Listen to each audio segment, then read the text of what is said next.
elewa kwamba kuna mambo ambayo utafaidika, hasa vijana. Mtaoa kwa pesa za serikali. Na wathibitishia kwamba kama unataka kuoa wake 4 siku moja, serikali yangu itakupa pesa za kuoa. Na sababu yake ni kwamba mimi ni mahitaji madogo tu nitakayoyatengeneza, kwa vile pesa itakuwepo. Mheshimiwa Hussein Mwinyi kashajenga maskuli ya kutosha, mahospitali ya kutosha, mabarabara ya kutosha.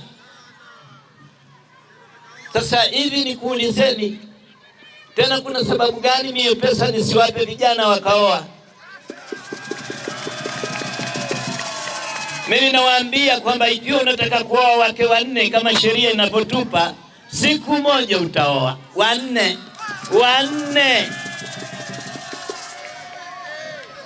Na uchumi utakapokolea katika nchi hii, maana nimewaambia utajiri shambani na maana yangu, lakini utajiri utakapokolea, serikali hii itajenga majumba kwa ajili ya kuwapa vijana watakaooa. Tunakupa mke, tunakupa na nyumba. Na haya yananiletea masikitiko makubwa vijana.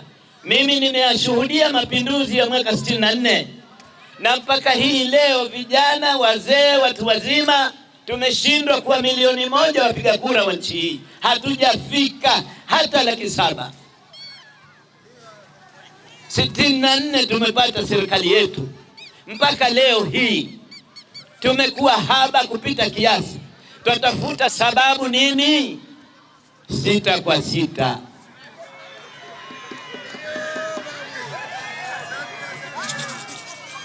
Hakuna mwanamke asiyezaa bwana, hakuna.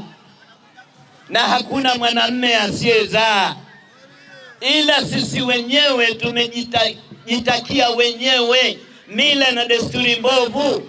Eti unampeleka mwanamke akachukue dawa za majira, eti unampumzisha, kesha zaa sana. Kwani riziki watoa wewe? Hivi riziki watoa wewe?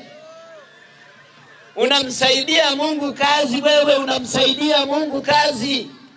Mungu analeta viumbe vyake kwa utaratibu na riziki zao na ahadi zao. Wewe unachukua boriti unamtia mwanamke hapa, ati kijiti asizae. Unamtia kijiti asizae, unamsaidia Mungu wewe. Mungu anatuletea balaa za kufa mara kwa mara vijana, kwa sababu sisi tunamchokoza Mungu. Hebu tuacheni jamani. Na njia ya kuacha hayo, nawaambia tena, tarehe 29 nipigieni kura. Nipigieni kura.